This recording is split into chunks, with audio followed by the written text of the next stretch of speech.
அஸ்ஸலாமு அலைக்கும் வரஹ்மத்துல்லாஹி வபரகாத்துஹு. Welcome to Tamil Islamic Hidaya. இன்னைக்கு நம்ம வீடியோல நபி ஸல்லல்லாஹு அலைஹி வஸல்லம் அவர்களுக்கு ரொம்பவே பிடிச்ச ஒரு காயான சுரக்காயை பத்தி தான் பார்க்க போறோம். 96% தண்ணீரால் மட்டுமே ஆன இந்த சுரக்காய் ஒரு மனுஷனுக்கு தேவையான எல்லா சத்துக்களையுமே கொடுக்குது.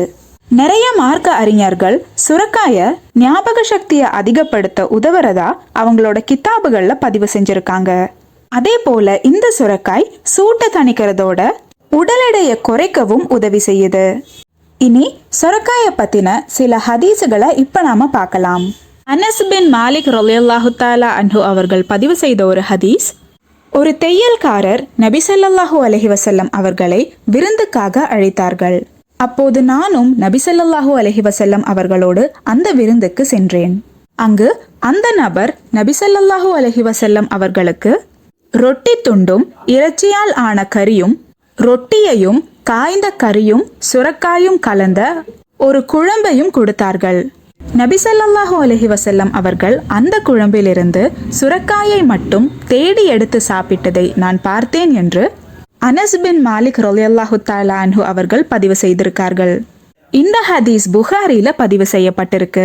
அதே மாதிரி இன்னொரு ஹதீஸ்ல நபி ஸல்லல்லாஹு அலைஹி வஸல்லம் அவர்களுக்கு சுரக்காய் மிகவும் பிடித்த ஒரு உணவுப் பொருளாக இருந்தது என்று அனஸ் பின் மாலிக் ரலியல்லாஹு தஆலா அன்ஹு அவர்கள் பதிவு செய்தார்கள். இந்த ஹதீஸ் இப்னு மாஜால பதிவு செய்யப்பட்டிருக்கு.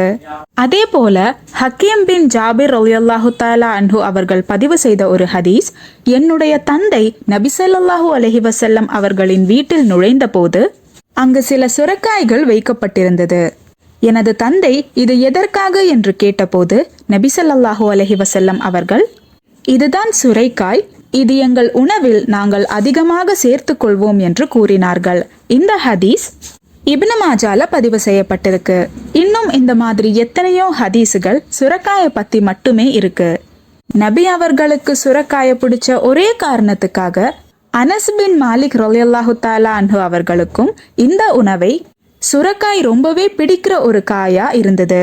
சஹாபாக்கள் எல்லாருமே நபி ஸல்லல்லாஹு அலைஹி வஸல்லம் அவர்களுக்கு என்ன பிடிச்சதோ அது அவங்களுக்கும் பிடிச்சதா ஏத்துக்கிட்டாங்க. நபி அவர்களுக்கு எது பிடிக்காதோ அது அவங்களுக்கும் பிடிக்காத மாதிரி ஏத்துக்கிட்டாங்க. இது நபி ஸல்லல்லாஹு அலைஹி வஸல்லம் அவர்கள் மேல இருக்கிற அதீத அன்பை வெளிப்படுத்துது. நமக்கும் நபி ஸல்லல்லாஹு அலைஹி வஸல்லம் அவர்களை ரொம்ப பிடிக்கும்னா நபி அவர்களுக்கு பிடிச்ச இந்த காயை நம்ம அதிகமா உணவுல சேர்த்து கொள்ளணும்.